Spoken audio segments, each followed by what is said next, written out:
الرحمن الرحیم رب اشرح لی صدری ویسر لی امری واحلل عقدۃ من لسانی یفقہوا قولی اللہم صلی علی محمد وآل محمد۔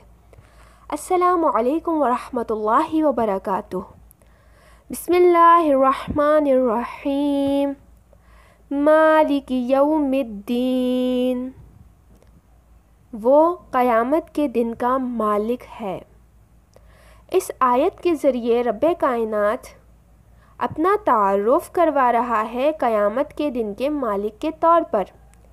اگر ہم پہلے لفظ کو دیکھیں مالکی، تو سوال یہ ہے کہ کیا خدا صرف قیامت کے دن کا مالک ہے، دنیا کا نہیں؟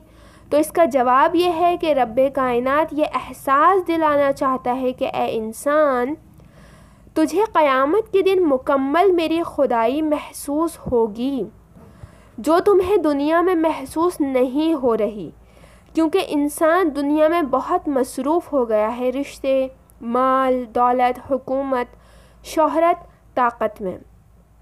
کیا کہتا ہے انسان؟ میرا گھر، میری گاڑی، میرے بچے، میری حکومت۔ انسان خود کو مالک سمجھتا ہے کہ میں مالک ہوں، جبکہ در حقیقت مالک اللہ ہے۔ انسان حقیقت سے دور ہو گیا، اسی لیے خدا نے کہا کہ تجھے قیامت کے دن پتہ چلے گا کہ حقیقی مالک کون ہے، جب تمام تر اسباب کٹ جائیں گے۔ سورہ بقرہ میں اللہ ارشاد فرما رہا ہے قیامت میں تمام تر اسباب کٹ جائیں گے۔ سورہ مومنون میں ارشاد فرما رہا ہے قیامت میں تمام تر نسبتیں ختم ہو جائیں گی، نہ مال کام آئے گا، نہ تمہاری اولاد، نہ رشتہ دار کام آئیں گے، یعنی انسان مکمل طور پر خود کو بے بس مانے گا۔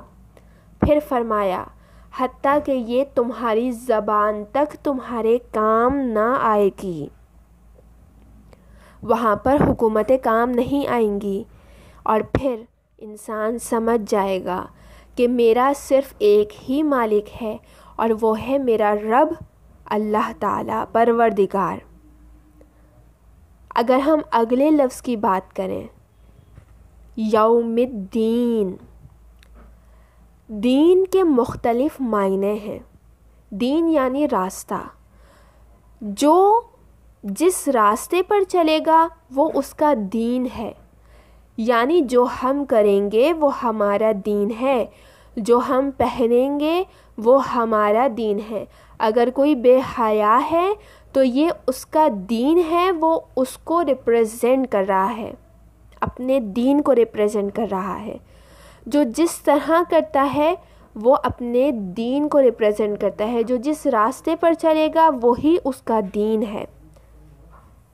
ہم قیامت کو بھول جاتے ہیں، اور قیامت کو بھلا دینا بے دینی کی نشانی ہے، اور ہمیں اللہ کا شکر گزار ہونا چاہیے کہ اس سورہ میں ہم دن میں 10 مرتبہ قیامت کو یاد کرتے ہیں، مالکی یوم الدین کی صورت میں۔ کہ آیت نمبر 1 میں اللہ بتا رہا ہے کہ میں تربیت دینے والا ہوں، سکھانے والا ہوں۔ دوسری آیت میں رحمان اور رحیم کی صفت کو بتایا، اور یہ واضح کر دیا کہ تربیت دینے والے کے لیے رحمان اور رحیم ہونا بہت زیادہ ضروری ہے۔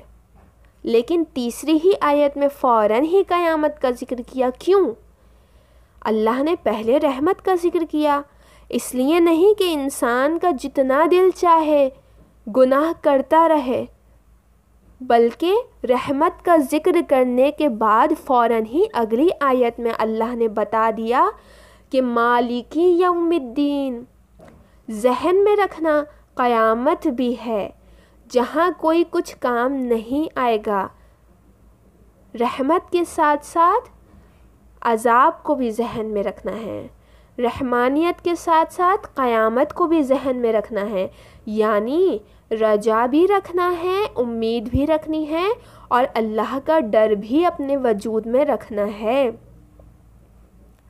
قرآن میں جہاں کہیں خدا نے اپنے عذاب کا ذکر کیا تو عذاب کا ذکر کرنے سے پہلے اپنی رحمت کا ذکر کیا ہے، جیسا کہ ہم سورۃ الحمد میں دیکھ سکتے ہیں۔ اور اس کی ایک اور مثال سورہ زلزال ہے کہ رب کائنات فرما رہا ہے فَمَن يَعْمَلْ مِثْقَالَ ذَرَّةٍ خَيْرًا يَرَهُ، ذرہ کے برابر نیکی کا بھی حساب ہے۔ اور وَمَن يَعْمَلْ مِثْقَالَ ذَرَّةٍ شَرًّا يَرَهُ، اور ذرہ برابر شر کا بھی حساب ہے۔ یعنی یہاں بھی اللہ نے پہلے رحمت کا ذکر کیا ہے، پھر عذاب کا ذکر کیا ہے۔ تو ہمیں اپنے رب کا شکر ادا کرنا ہے جو ہمیں مسلسل مانیٹر کر رہا ہے، مسلسل ہم سے کنیکشن میں ہے۔ لاجیکلی انسان کسی بھی شخص کا یا کسی ہستی کا 3 وجوہات پر شکریہ ادا کرتا ہے، یا تو یہ کہ اس شخص کا اس دوسرے شخص نے پاسٹ میں یعنی ماضی میں کوئی کام کیا ہو، یا پریزنٹ میں کوئی کام کر رہا ہو، یا وہ شخص فیوچر میں کوئی کام کرے گا۔ اور اس لاجک کے حوالے سے تو ہمیں اپنے رب کا شکر تینوں طریقوں سے ادا کرنا چاہیے کہ پہلی آیت میں اللہ نے ہمیں پیدا کیا، یہ ہمارے لیے شکر کا مقام ہے۔ دوسری آیت میں انسان پر مسلسل رحمت ہے اللہ کی، یہ بھی اللہ کا شکر ہے۔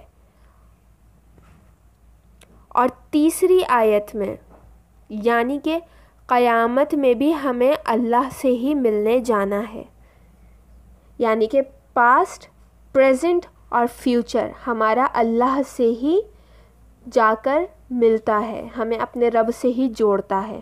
تو ہمیں اپنے رب کا ہر حال میں شکر ادا کرنا ہے، اور مالک یوم الدین کی آیت کو ذہن میں رکھنا ہے کہ کسی بھی طرح سے اتنے گناہ نہ ہوں، بلکہ گناہ ہو ہی نہ۔ کیونکہ ہمیں قیامت میں اپنے رب کے پاس جانا ہے، اور اللہ تعالیٰ قیامت کے دن کا مالک ہے۔ اللہم صلی علی محمد وآل محمد وعجل فرجہم۔ والسلام علیکم ورحمۃ اللہ وبرکاتہ۔